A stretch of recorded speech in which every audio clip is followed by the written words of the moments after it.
In this video, we're going to jump into our third big topic of Unit 0, and you'll see what that is in just a second. You'll see that I'm working on a brand new BlueJ project. If you don't have this open and ready to go yet, go ahead and download it either from Schoology or from the link below.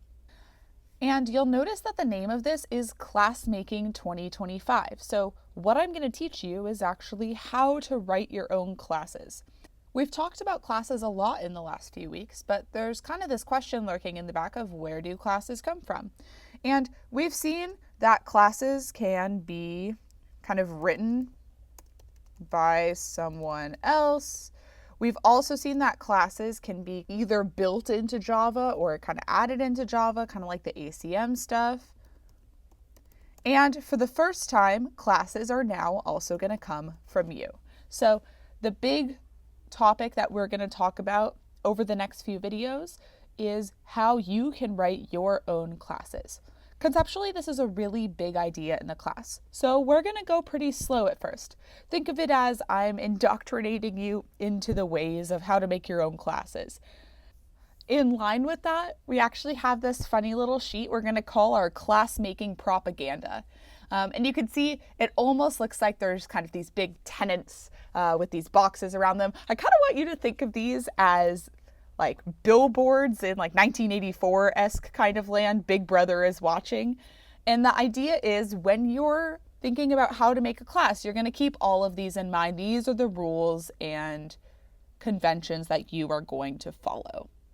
If you close out of this video after and your parents or friend asks you, hey, what did you learn from that video? You're going to tell them the thing that you learned is how to make your own class. Again, that's the big topic we're talking about now. Now, to start, let's just think about an existing class. I actually have some terminology I want to teach you, and I want to do that with a class that we kind of know and love. So let's open up this program called grect program here. Now, there's nothing crazy going on in this program, but I want to think about what kind of things can we learn from this. Let's say you showed this to somebody and they had never seen the grect class before. Well, assuming they know kind of a little bit of Java and what classes are and how to use them, we could look at this program and actually pull some information from it. Like, let's say the first line here, we can use this to say, hey, to make a grect, I have to give it 4 numbers, and specifically 4 doubles. I don't necessarily know what those mean without knowing what a grect is, but I know I have to do that. I also know that a grect has a method called setColor. That's because I see this instance dot method going on here. And that to set the color, I have to tell it some color to set it to. As we learned in the last video, that means the setColor method requires 1 parameter, as I can see here. In the next line, we know that there's a method called scale. How many parameters does scale have? It has 2, and it looks like both of them are doubles. And here it looks like I have a method called getWidth. Does getWidth take any parameters? No. How do I know? Is because there's nothing inside these parentheses.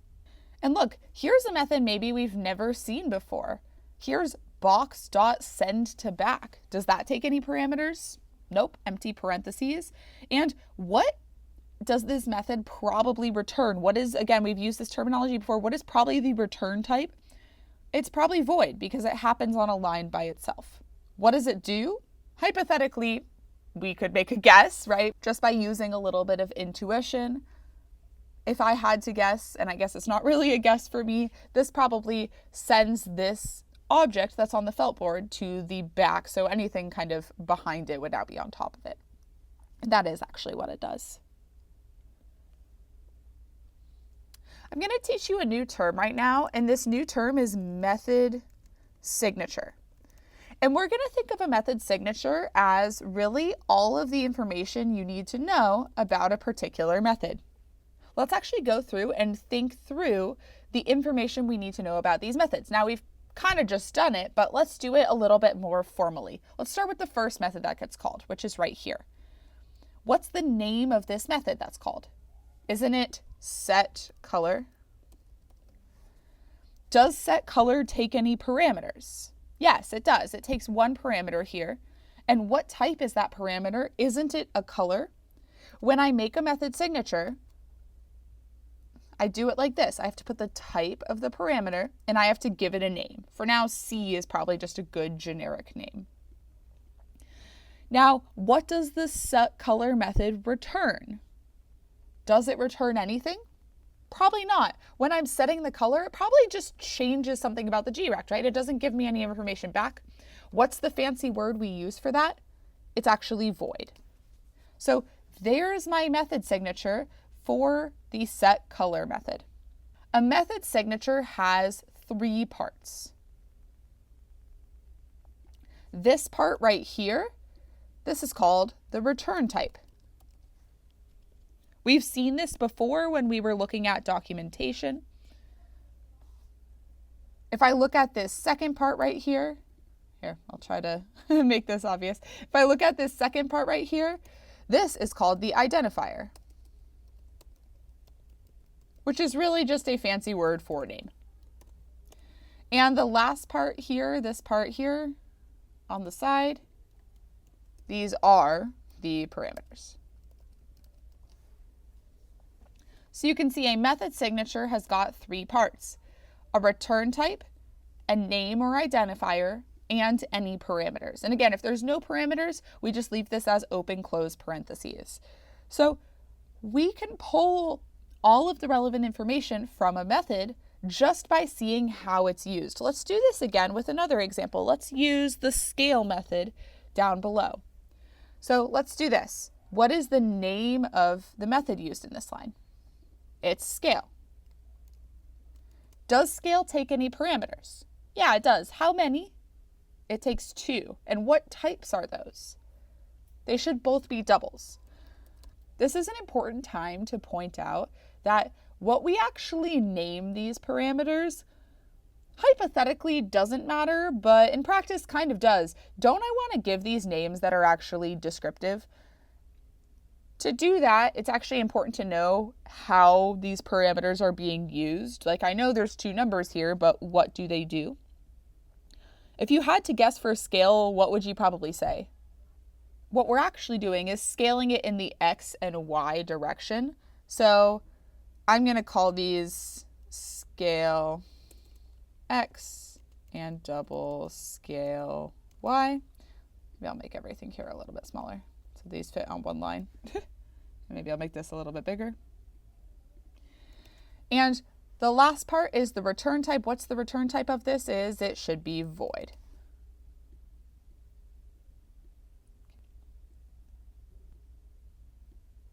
There we go. There's our second method signature. Let's practice this again. Let's keep going. The next line, I'm using a method here. What's the name of that method? It's getWidth. Does this method take any parameters? No, it doesn't. How do I know that? Because the parentheses after the method name don't have anything in them. And what type does getWidth return? Doesn't it have to be a double? And that's because I'm storing the value that's returned in a variable called width, which I've said is a double. So we're going to do double getWidth. Let's keep going. We've got 2 more. There's a method used on line 16. What's the name of this method? It's getX. Does it take any parameters? No. And what does this probably return? Is also a double.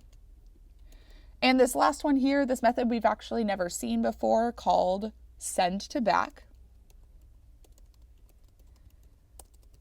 Does it take any parameters? I don't think so.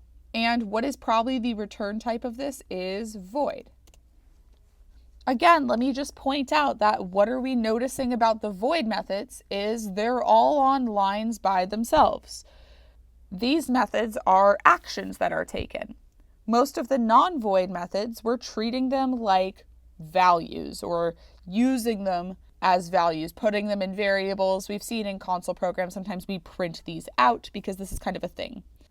All of my methods in general, we've said, are like the actions or the verbs of a grect. What can I do with a grect? All right, we've got some good practice with method signatures. Let's try this on a class we've actually never seen before. So I'm going to close out of grect program. Let's go inside student program. Here's a program that uses a class we've never seen before. On the first line here, I'm declaring a new variable called stud. And what type is stud? Stud is a student. Let's make the method signatures for the student class. So these were method signatures for kind of my GRECT. Let's do it for the student class here. Again, same process that we just did, but now it's actually a class we've never seen before. So what's one of the methods of the student class? Looks like I can see one here. What's the name of this method is take quiz. Does it take any parameters? Yeah, I think so. And it looks like that parameter is what type? You might argue that taking a quiz could hypothetically get you a decimal percentage, but we're actually going to say that we're only doing whole numbers. This is going to be an int. And what's probably a good name for it is maybe score. Does the take quiz method return anything? What is the return type? It should be void. And how do I know that? Because it's on a line by itself. What's another method that's being used here? Look, I have a method being used on line 13 here. What's the name of this method? It's called quiz average. Does it take any parameters? No. And how do I know that? Is because the parentheses have nothing in them. And what is the return type of the quiz average method? It's actually a double, and I know that because I'm putting it in a variable whose type is double. Looks like we've got one more method to do. Right below this, there's a method being used on line 14. What's the name of this method is getName. It doesn't take any parameters because the parentheses have nothing in them. And what type does it return? Is a string. And that's because, again, I'm putting this into a variable, and that variable is type string. Just to remind you, what is a string? Strings are just the idea of text, so kind of anything that I can put in quotation marks. Now, you might think we're actually done, but we do weirdly have sort of one more method here. And that's actually what's happening when I make a new student. This is actually a very special method called the constructor. The constructor is a method that gets called when you actually say new student or new GRECT or new hotel television.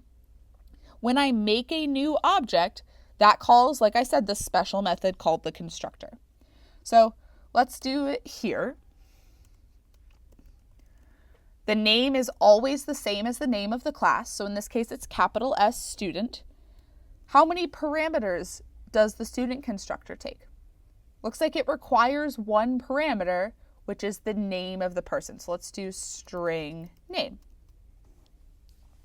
Now, one thing that's a little bit special about the constructor is it weirdly has no return type. And that's because the constructor creates a new thing that just kind of exists.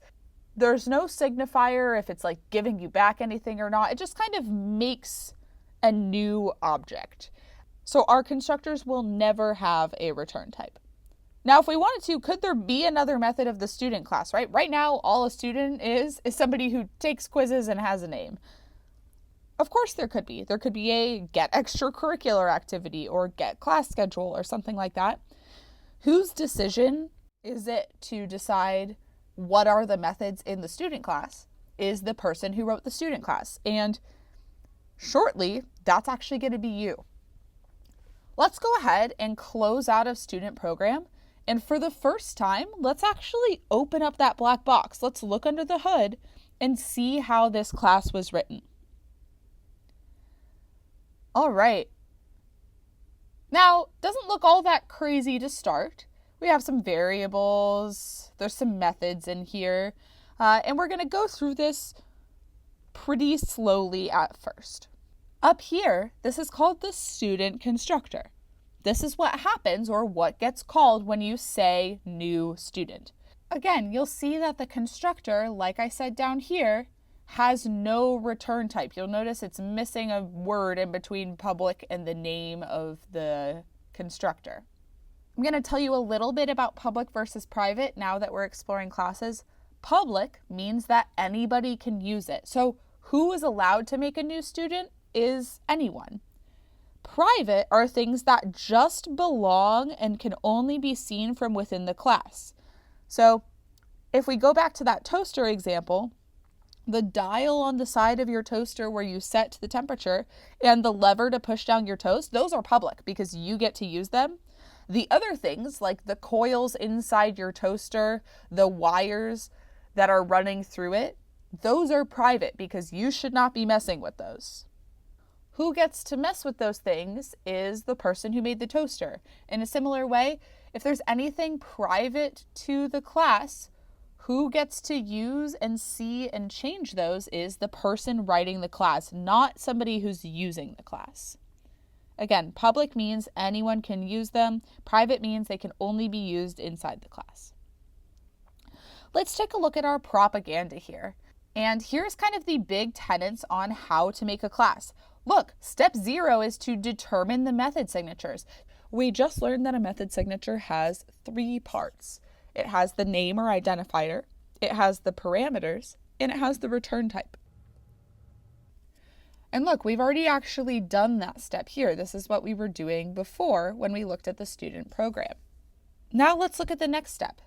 This says decide what/how many private instance variables you need to keep track of the state of an instance. Let's look up here at the top. Up here, there's 3 different variables. Since these variables are up at the top of my program, what type of variables are these? They're global. We know because they're within these larger curly braces here, so they can be seen by any method. Again, this word private, this is like the inside of the toaster. That means these variables belong to the student class, which means if I'm writing code inside the student program we looked at earlier, can I see the name, the number of quizzes, and the total of points that a student has? No, I can't, because again, those are private to the student. What is the point of these variables? These keep track of what a student needs to know, the information that is relevant and important to a student. All right, then the last step, for every method, we're going to write some code referring to those private instance variables to make the methods work the way that they're supposed to. Let's look at the take quiz method. What happens when I take a quiz? The number of quizzes goes up by 1, and my total points that I've scored goes up by the score on that particular quiz. That makes sense. Let's look at get name. Look, here's a word I've never seen before. It's actually the word return. This sounds very similar to when we say return type. This word return is the signifier in a method that this is the value that's getting given back to me. I know that the return type of get name is a string. It should give me back a string. And look what it's returning is the name of the student. That's one of the private instance variables up here. And just so we remember this, I'm going to put a little comment here, private instance variables. Remember, we've seen that word instance before. Instance is one cookie out of the cookie cutter of a student. When I make an instance of the student class, that is one particular student. So again, these are the variables that belong to that particular student. And up here, we have this special method again. What's this method called? It's called the constructor. All the way at the top here, all I did was I declared these private instance variables. Did I give them values up here? No, where are these variables actually given values? Down here, inside the constructor. In the constructor, that's where we give values to the private instance variables. If you learn literally nothing at all from this class, you will still walk out knowing this. The job of the constructor is to initialize the private instance variables. Say it again. The job of the constructor is to initialize the private instance variables. Let's break it down. What does that mean? The job of the constructor, this is the constructor here.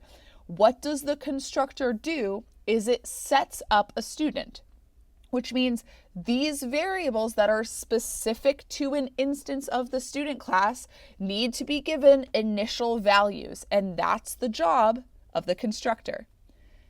You're going to hear me ask that question a lot. And when I ask it, I'm prompting you to give me the second line.